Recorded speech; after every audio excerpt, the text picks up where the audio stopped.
오늘 누가가 전한 예수 6번째 시간이고요. 오늘 말씀의 제목 따라해 볼까요? 복음의 시작. 예수님과 성령님. 오늘 이 말씀의 제목으로 함께 은혜 나누기를 원합니다. 부요함과 가난함은 상대적 개념입니다. 부자 나라에 어떤 사람이 있다고 하죠. 1인 국민 소득이 10억이에요. 그런데 그는 5억 원을 번다고 해보죠. 가난한 나라에 또 어떤 사람이 있습니다. 1인 평균 소득이 5천만 원인데 그는 1년에 1억 원의 소득을 가집니다. 둘 중에 누가 더 행복한 사람일까요? 만일 여러분들이 둘 중 하나를 선택할 수 있는 기회가 주어진다면 여러분은 어떤 걸 선택하겠어요? 부자 나라에 10억, 연 10억 버는 나라에서 5억 버는 사람, 가난한 나라 연 5천만 원 버는데 나는 1억 버는 사람. 자, 1억 버는 사람 되실래요? 5억 버는 사람 되실래요? 어떤 거 여러분? 어렵죠?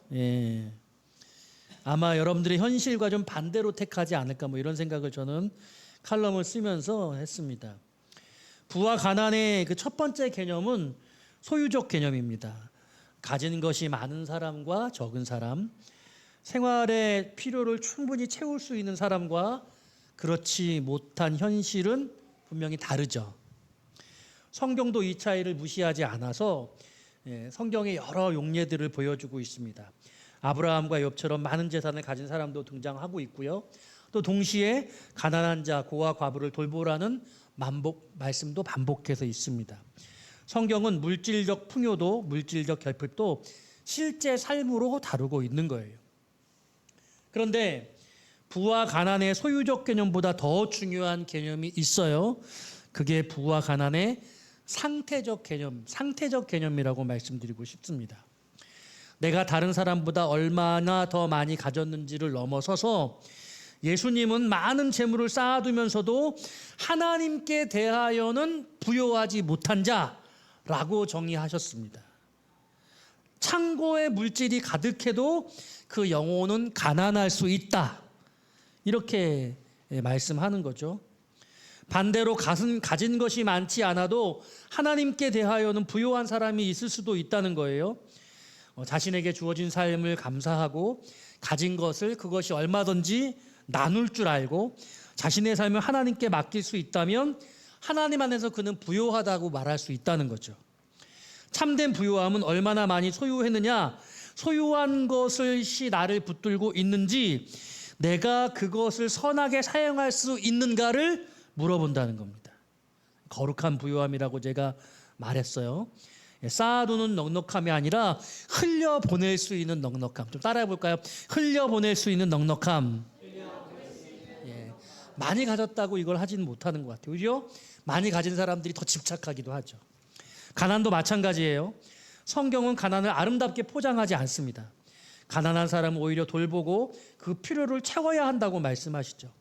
소유적 가난은 필요한 것을 충분하게 갖지 못한 현실의 결핍을 말합니다.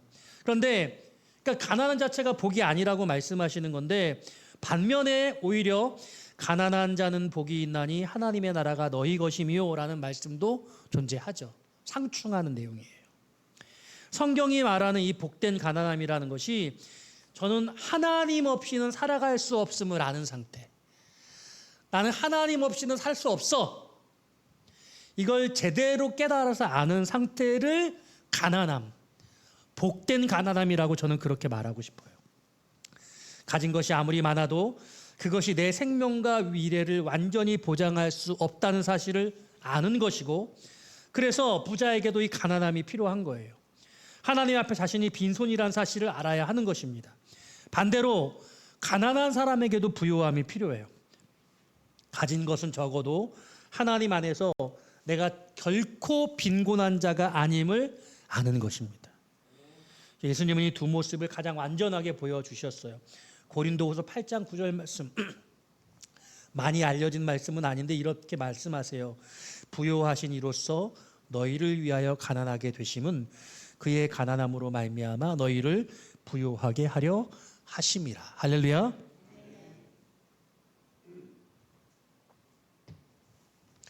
예수님은 부요하셨지만 자신을 비우셨고 자신의 가난을 통해 저와 여러분들을 부유하게 하신 것입니다. 결국 이 거룩한 부유함이란 많이 가진 삶이 아니라 가진 것을 내어줄 수 있는 삶이고, 복된 가난함은 아무것도 없는 삶이 아니라 하나님을 붙들 수밖에 없는 삶.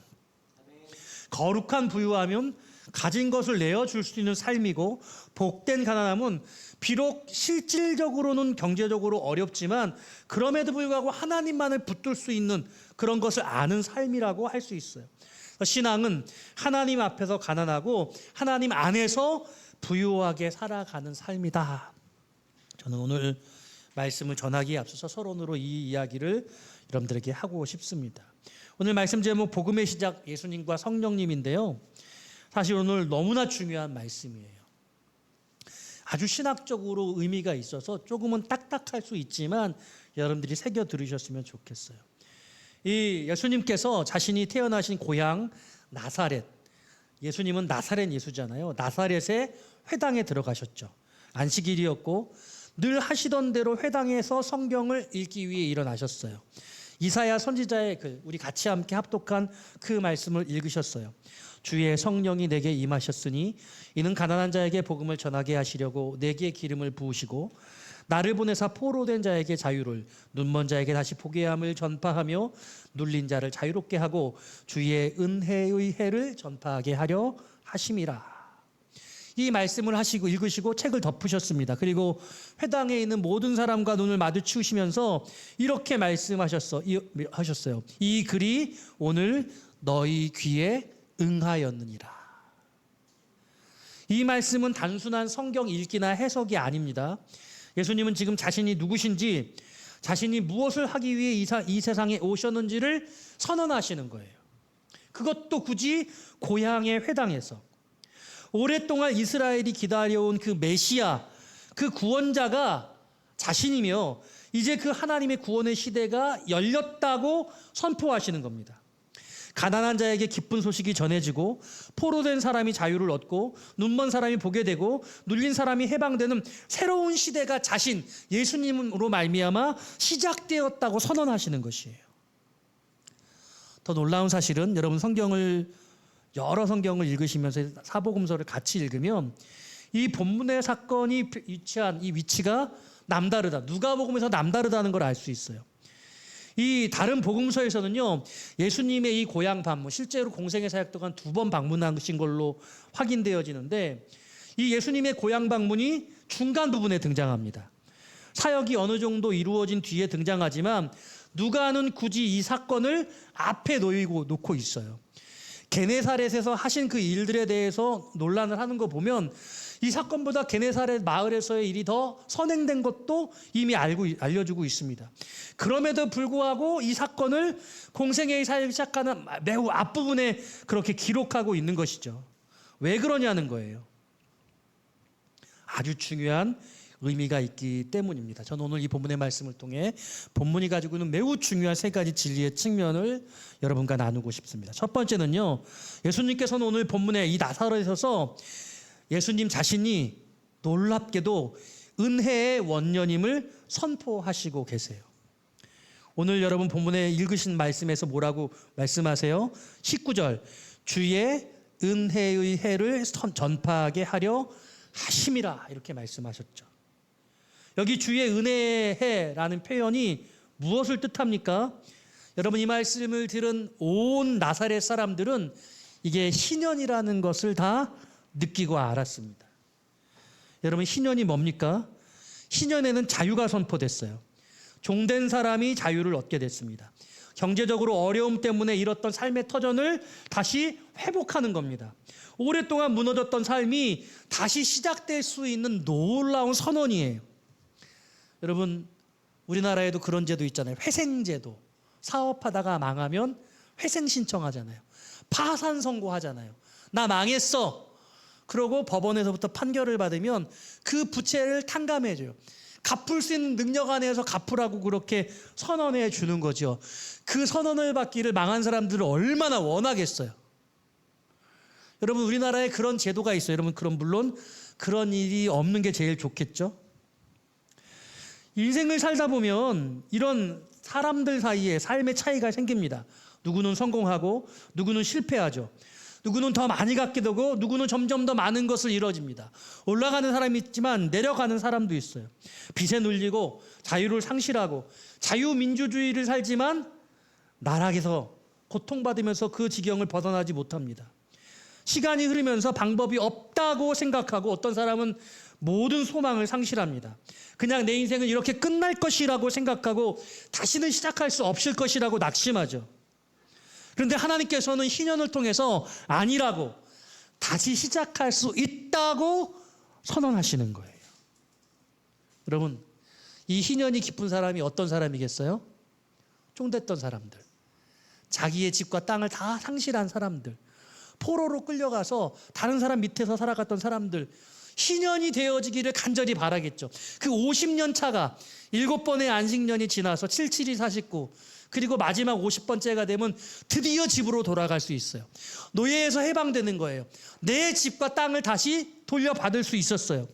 여러분, 이게 얼마나 놀랍고 학수고대가 되겠어요. 간절히 바라는 거죠. 오늘 예수님이 이렇게 말씀하신 거예요. 오늘 이 글이 너희 귀에 응하였느니라. 이거 이루어졌어. 하나님께서, 예수님께서 선포하세요. 여기 오늘 이 본문의 말씀 21절 말씀 다시 한번 읽어볼까요? 21절입니다. 시작.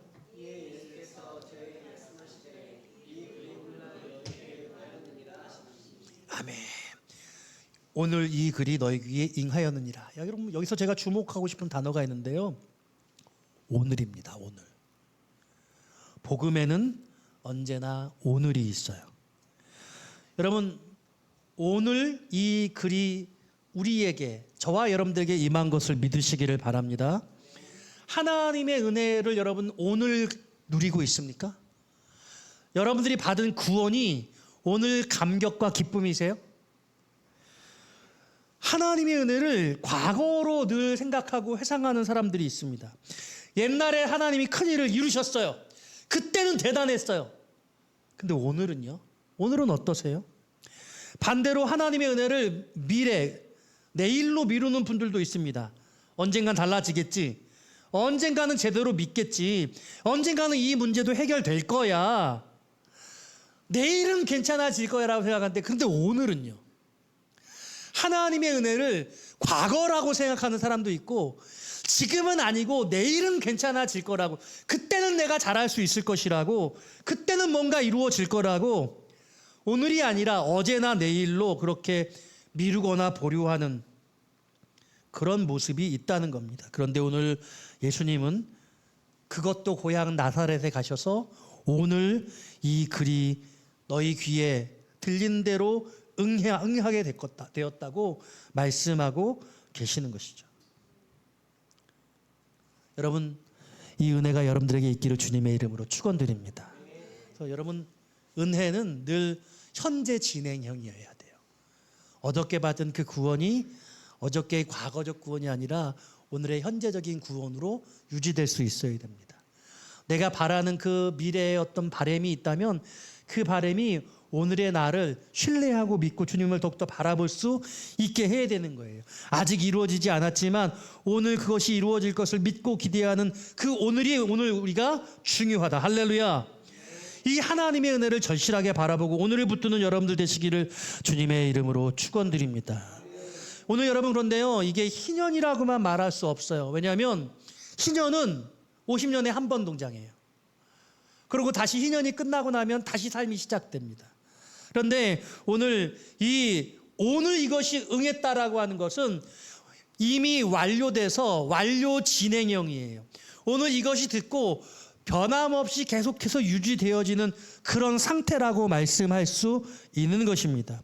복음의 사건은 그냥 희년으로 한 번 일어나는 사건이 아니라 일어나서 유지되고 현재적으로 하나님이 그 일을 완벽하게 완성하시기까지 계속해서 진행돼야 될 일일 줄로 믿으시기를 바라요. 자, 그런데 오늘 본문의 두 번째로 더 충격적인 진리가 있는데, 여러분 오늘 본문의 말씀에 이 단어가 등장하고 있어요. 18절 말씀에 주의 성령이 내게 임하셨으니 이는 가난한 자에게 복음을 전하게 하시려고. 복음의 사건은 가난한 자에게 일어나는 사건이라는 거예요. 복음은 부요한 사람에게 일어나는 사건이 아니라 복음은 가난한 사람에게 일어나는 사건이에요. 다시 말하면 우리가 복음의 사건을 경험하기 위해서는 우리는 늘 가난한 상태를, 제가 상태적 개념이라고 말씀드렸죠. 이걸 유지하고 지켜나가는 것이 필요하다는 겁니다. 복음의 대상은 가난한 자예요. 그럼 우리가 이 말씀에서 가난이라는 게 뭘까를 원천적으로 질문해야 되겠죠. 자, 여러분들은 가난하세요? 이 가난이라는 말에 여러분들이 어떤 마음을 가져요? 마태복음 5장 3절에 보면 심령이 가난한 자는 복이 있나니 천국이 그들의 것이며 이렇게 말씀하셨거든요. 산상수훈에 말씀하고 있는 첫 번째 팔복입니다. 근데 여러분 누가복음 6장 20절 다음 장에 가면 이 누가복음에서는 이렇게 말씀해요. 예수께서 눈을 들어 제자들에게 보시고 이르시되 너희 가난한 자는 복이 있나니 하나님의 나라가 너희 것이며. 똑같은 예수님의 메시지를 마태복음은 산상순이라고 말하고 누가복음은 평지설교라고 말하거든요. 근데 팔복을 마태복음에서는 심령이 가난한 자는 복이 있나니 천국이 너희 것이며, 누가복음에서는 너희 가난한 자는 복이 있나니 하나님의 나라가 너희 것이며, 똑같은 말씀인데 전혀 다른 것처럼 느껴집니다. 누가복음이 말하는 가난은 실제적 가난을 포함하고 있어요. 먹을 것이 없고 삶을 지탱해 줄 자원이 부족하고 사회적으로 약자이고 주변부로 밀려난 사람들. 누가복음을 쭉 읽으면 계속해서 이런 사람들이 나타나고 있어요. 병든 사람, 과부, 어린이들, 죄인으로 낙인 찍힌 사람, 사회적으로 소외된 사람, 먹을 것이 없는 사람, 다른 사람들의 도움 없이는 살아갈 수 없는 존재들. 이런 사람이 누가복음에 계속해서 등장하고 있는 것은 오늘 본문이 말씀하고 있는 가난한 자에게 복음을 전하게 하려고 이 말씀을 응했다는 것을 누가복음이 증거하는 거예요. 여러분, 그러니까 복음이라는 것은 실제적인 가난, 고통과 반드시 연관된다고 말씀할 수 있습니다. 교회가 복음을 전한다고 말하면서 교회가 이런 가난한 자들을 의식하지 않거나 그들을 우리의 사역의 대상에서 제외하는 것은 사실은 교회의 본질을 상실하는 것과 연관될 수 있어요. 배고픈 사람을 외면하면서 하나님의 사랑만 이야기할 수는 없다는 겁니다.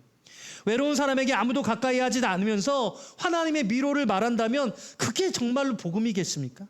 힘없는 사람을 멸시하면서 하나님의 이야기를, 은혜를 이야기할 수 없어요. 제가 지난주에서 오늘도 주보에 뒷면에 포스터 기브 앤 라이딩을 실었잖아요. 지금 6년 7년째 자전거 하이킹을 하는 거, 라이딩을 하는 거예요. 라이딩을 하면서 기부를 받아. 이 기부하는 건 미랄 복지대련에서 그 굿윌 스토어라고 하는 그런 장애우들을 취업하도록 하기 위해서 운영을 하고 여기에 필요한 재원을 확보하는 상징적인 캠페인이라고 할 수 있습니다. 그동안 제가 계속해서 이 기부 라이딩을 하는 걸 소식을 전해드렸는데 한 번도 돕지를 못했는데 올해는 좀 우리 모여진 구제 헌금에서 좀 전달을 해야 되겠다라고 생각을 하고 제가 캠페인의 메시지를 여러분께 올려드렸는데 우리 교회 안에 또 지원하는 후원 단체 중에서 노숙자들, 집이 없어서 지내는 분들을 위해서 식사를 제공하는 그런 단체가 또 있기도 하죠. 사회적 약자들에 대한 시선을 우리는 가지고 있느냐? 교회가 그와 같은 시선에서부터 멀어진다고 한다면, 우리가 물질적으로 부요함을 추구한다면 우리는 어쩌면 복음에서 멀어진 것일 수도 있다는 거죠. 여러분들의 개인적인 삶에서도 여러분들이 풍요를 추구하는 삶이 필요합니다만 그러는 가운데 사회적 약자, 어려운 자들에 대한 시선이 여러분들에게 있느냐, 이건 매우 중요하다는 거예요. 여러분들 그 시선을 놓지 않게 되시기를 부탁드립니다. 그런데 여러분, 오늘 이 성경에서 말씀하고 있는 이 가난이 물질적 가난, 실질적 가난을 반드시 포함해야 하지만 또 다른 측면이 있다는 거예요. 구약과 시편의 선지자들을 통해서 이 가난한 자의 이야기들을 살펴볼 때 단순히 돈이 없는 사람을 의미하는 것만은 아닙니다. 한마디로 정리하면 하나님 외에는 의지할 분이 없는 상태. 하나님만 의지할 수밖에 없는 그런 사람들을 가난한 자라고 말씀하고 있다는 거예요. 여러분 어떠세요? 하나님밖에 난 의지할 게 없어. 이런 상태세요? 나 하나님 말고도 나 의지하고 연연하는 거 엄청 많아. 난 하나님 물론 최고예요. 라고 그렇게 생각을 하는데 그거 말고 하나님을 제쳐놓고 나는 그래도 막 의지하는 것들이 있어. 그럼 그 가난한 상태가 아니라는 거예요. 하나님밖에는 의지할 게 없다고 생각할 때 그게 정말 가난한 상태라는 거예요. 할렐루야. 우리가 그러냐는 거예요. 그래서 누가복음 6장과 이 마태복음 5장이 그 지점에서 연결돼요. 누가복음은 실제적 가난이라고 말하고 있는데 마태복음 5장은 심령이 가난한 자는 복이 있나니 천국이 그들의 것이라. 이렇게 우리가 얼마나 가난을 우리가 소유하고 있느냐, 그 물질적인 것을 상관없이 우리의 마음이 그 어떤 것도 의지하지 않고 오직 주님만을 바라보고 있느냐, 마태는 그것을 가난한 자라고 말씀하고 있다. 그것이 심령이 가난한 자다라고 그렇게 볼 수 있는 거예요. 여러분 어떤 삶의 상황 속에서도 여러분들이 추구하는 그 어떤 것 속에서도 나는 주님만 의지할 수밖에 없어. 나는 오직 주님만 의지해. 그렇게 말하실 수 있는 저와 여러분 되시기를 주의 이름으로 축원합니다. 돈이 없다고 자동적으로 심령이 가난한 사람이 되는 게 아닙니다. 반대로 돈이 많다고 자동적으로 하나님 앞에서 부요한 사람인 것도 아닙니다. 핵심은 내가 얼마나 무엇을 가지고 있느냐가 아니라 내가 무엇을 의지하고 있는가. 나는 무엇을 의지하고 있는가? 통장의 잔액인가? 건강인가? 직장인가? 경력인가? 자녀인가? 사람들에게 인정받는 것인가? 내가 쌓아온 지식과 경험인가? 심지어는 오래도록 신앙생활하면서 헌신해왔던 내 신앙적 헌신의 경력인가?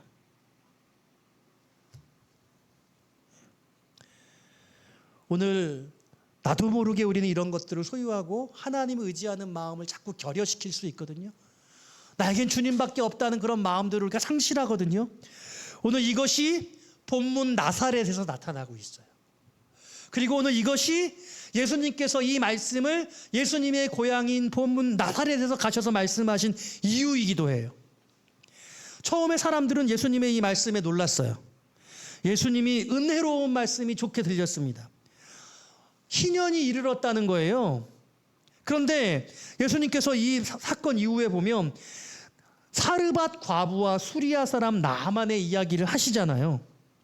엘리야 시대에 수많은 이스라엘 과부가 있었지만 엘리야가 찾아간 사람은 그 이스라엘 과부가 아니라 이방 땅 사르밧 과부, 여기 사렙다가 사르밧을 말해요. 사르밧의 과부였다는 거예요. 엘리야 시대에 이스라엘에도 수많은 문둥병자, 나병 환자가 있었지만 깨끗함을 받은 사람은 이방인이었던 수리아 사람 나아만이었다는 거죠. 왜 예수님이 이 이야기를 하셨냐는 거예요. 하나님의 은혜는 그 이스라엘 사람들이 생각하는 경계선, 그 영역을 넘어서는 것이라는 거예요. 하나님은 그 경계 안에 갇혀 계시지 않아요. 나사렛 사람들은 이렇게 생각했을 가능성이 높아요. 우리는 하나님의 백성이고 아브라함의 자손이며 게다가 우리는 나사렛 예수, 저 선지자라고 불리는 나사렛 예수의 고향 사람들이 아니냐. 그러니 은혜를 받아야만 한다면 나사렛 사람, 우리가 제일 먼저 받는 게 마땅하지. 이스라엘 백성들이 선민 사랑이 있었잖아요. 우리는 하나님의 백성이고 마땅히 구원을 받아야 된다면 저 이방인이 아니라 선민인 하나님의 백성인 우리가 받아야지. 똑같은 사고방식에 놓여 있습니다. 이스라엘 백성들에게 예수님은 그 사고방식을 깨뜨려주고 싶으셔서 자신의 고향이셨던 나사렛에 가셔서 그들의 그 생각, 안일한 마음가짐을 무너뜨리시는 거예요. 맞아요. 우리는 은혜를 사모합니다. 그 은혜가 우리에게 있기를 원합니다. 그런데 마치 그 은혜가 자격처럼 느껴져요. 은혜 받을 자격이 있는 것처럼 생각하게 된다는 거예요. 가난이라고 하는 것은 주님 은혜를 베풀어 주십시오. 우리에게도 은혜가 필요합니다. 라고 그렇게 간절하게 사모해야 되는데 당연히 은혜를 우리가 받아야 됩니다. 그게 은혜인지 권리인지 그 색깔이 이상해지는 거예요. 그래서 이 은혜의 선언을 가장 가까운 사람들에게 들려주면서 그 은혜의 태도를 지적하고 있는 것이죠. 사랑하는 여러분, 교회에 오래 다닌 것이 여러분들을 구원에 이르게 하는 것이 아닙니다. 신앙적으로 신앙생활 오래 하면 하나님 앞에 부요해질 수도 있을 것입니다. 처음 예수 믿을 때 저 불쌍히 여겨주세요 이렇게 기도했는데 그래도 제가 저 사람들보다 낫지 않습니까? 그러면서 어느 순간 우리는 영적으로 지위를 높여서 다른 사람들을 판단하기 시작해요. 나는 받을 자격이 있다라는 나도 모르게 분명히 은혜는 받을 자격 없는 자에게 주어지신 것이라고 알고 있으면서도 그걸 권리처럼 생각하는 그런 태도로 우리 스스로가 바뀌어질 수 있어요. 그래서 오늘 주님, 나는 주님 없이 살 수 없습니다. 내가 가진 것으로 나는 구원받을 수 없습니다. 내가 이룬 것으로 하나님 앞에 설 수 없습니다. 주님, 저는 오늘도 주님의 은혜가 필요합니다. 할렐루야. 이 고백을 우리가 끝까지 붙들고 지켜나갈 수 있어야 된다. 가난한 자에게 복음을 전하게 하시려고. 이게 진정한 복음이라는 거예요. 내가 정말 하나님 앞에서 가난한 자임을 깨닫게 되는 것, 그리고 그 가난한 마음을 지켜가는 것, 이게 어려운 일이에요. 그래서 복음은 두 개의 눈을 열어준다고 해요. 하나는 자신을 바라보는 눈이고 또 하나는 이웃을 바라보는 눈이에요. 그래서 사랑하는 여러분, 나는 하나님 앞에서 부요한 자인가? 여러분들이 이것을 경험할 수 있기를 바라고, 나는 하나님 앞에서 가난한 자인가? 이것을 온전히 깨달아 알 수 있게 되어지기를 주님의 이름으로 축원합니다. 오늘 세 번째 또 중요한 진리의 말씀이 있는데요. 오늘 본문의 말씀에 여러분들이 읽으신 함께 한 그 말씀의 초도 이렇게 말하고 있죠. 주의 성령이 내게 임하셨으니. 따라해 볼까요? 주의 성령이 내게 임하셨으니. 자, 주님의 사역은, 주님의 공생의 사역은 복음의 사역이라고 할 수 있어요. 그런데 이 주님의 이 공생의 복음의 사역은 성령님과 늘 함께했던 성령님과의 동역적 사역이었어요. 주의 성령이 내게 임하셨으니. 누가는 이 말씀을 모든 사역의 앞에 고백하고 싶었던 거예요. 누가복음을 읽어보면 예수님의 사역은 처음부터 성령님과 함께 하시는 사역이었습니다. 성령으로 잉태된 마리아의 모습이 나오지 않습니까? 그리고 세례를 받으실 때 성령께서 그 위에 임하셨습니다. 광야로 가실 때 예수님께서 성령의 충만함을 입어서 광야로 가셔서 시험을 받으셨죠. 광야에서 시험을 이기신 후에는 성령의 능력으로 갈릴리에 돌아오셨다 이렇게 말씀하고 있습니다. 그리고 오늘 나사렛 회당에서는 직접 자신의 입술로 고백하십니다. 주의 성령이 내게 임하였으니. 선언하시는 거예요. 성령으로 충만하셨고 성령께 이끌렸고 성령의 능력으로 사역하신 거예요. 복음의 시작에는 예수님과 성령님의 동역이 있었던 겁니다. 하나님 아버지께서 아들 예수를 이 땅에 육신으로 보내주셨고 성령께서 아들에게 기름을 부어주셨고 예수님께서 하나님의 구원을 이루신 거예요. 복음은 성삼위 하나님의 동역적 사역이에요. 할렐루야. 그런데 오늘 특별히 주목할 게 있습니다. 성령께서 예수님에게 임하셨을 때 그 능력이 어디로 향하고 있냐는 거예요. 성령이 내게 임하여서 가난한 자에게로 향해요. 포로된 자에게로 향해요. 눈먼 자에게로, 눌린 자에게로 향하고 있어요. 여러분, 성령 충만은 우리에게 아주 중요한 것을 가르쳐주고 있는데, 내가 성령 충만하니까 내가 대단한 사람이 되는 것, 우리는 거기에 더 관심을 가질 수 있으나 성령 충만은 내가 특별한 사람이 되는 게 아니라는 거예요. 성령은 우리를 예수님 닮게 하시는 겁니다. 그리고 예수님의 발걸음이 향했던 곳으로 우리를 보내시는 거예요. 낮은 곳으로 가게 하시는 거예요. 가난한 사람에게, 눌린 사람에게, 상처 입은 사람에게 가는 거예요. 그래서 여러분, 여러분 직장 생활하면서, 사업하시면서, 학교에서, 친구들 만나면서, 여러분 삶을 살아가면서 여러분들보다 더 역량 있는 사람들, 그런 사람들에게 관심이 가세요? 오늘 본문처럼 어렵고 힘든 사람들, 가난한 사람들, 억눌린 사람들, 그들을 향해서 내 마음이 움직여지세요? 오늘 성령은 우리를 어렵고 힘든 가난한 자들에게 보내신다고 그렇게 말씀하고 있다. 성령께서 역사하시면 저와 여러분들의 눈이 열려지는 거예요. 성령께서 저와 여러분들의 눈을 열어주실 때 내가 얼마나 대단한 사람인가가 아니고 내게 얼마나 은혜가 필요한 사람인지를 깨닫게 하고 내 안에 해결할 수 없는 여러 가지가 있어요. 죄가 있고 상처가 있고 내 영혼을 구원할 수 없고, 그리고 더 나아가서 가난한 사람들, 내가 가난하다는 것을 발견하고 가난한 사람들을 향해서 그들을 도울 수 있는 마음을 가지게 하시는 것, 그것을 통해 우리를 부요하게 하시는 거죠. 오래 믿을수록 더 많이 은혜를 구하고 있어요? 더 많은 사람들을 판단하고 있습니까? 오래 믿을수록 더 사람들을 품고 있습니까? 아니면 나하고 잘 어울릴 수 있는 사람, 내게 유익한 사람들만 같이 하고 있습니까? 오늘 가난이라고 하는 이 단어가 여러분들의 삶과 연관되어질 수 있기를 주님의 이름으로 축원드립니다. 정리할게요. 여러분들은 부요한 자세요, 가난한 자세요? 부요한 자이면서 동시에 가난한 자이기를 원해요. 예수님은 은혜의 원년을 선포하셨어요. 복음의 사건은 가난한 자에게 일어난 사건이라고 했습니다. 복음의 사건은 예수님과 성령님의 동역적 사역이라고 말씀드렸습니다. 제가 오늘 이 질문을 드릴 때에 마치 이것이 소유적 개념처럼 이해되었을 수도 있어요. 5억을 버느냐, 1억을 버느냐, 이런 질문을 허황되게 제가 던졌습니다만, 얼마를 버느냐가 중요하지 않고 내가 어떤 상태에 놓여져 있느냐가 중요하다고 말씀드렸습니다. 예수님이 은혜의 원년을 선포하신 것은 여러분 그냥 희년의 개념이 아니라 오늘 지금의 개념이라고 했습니다.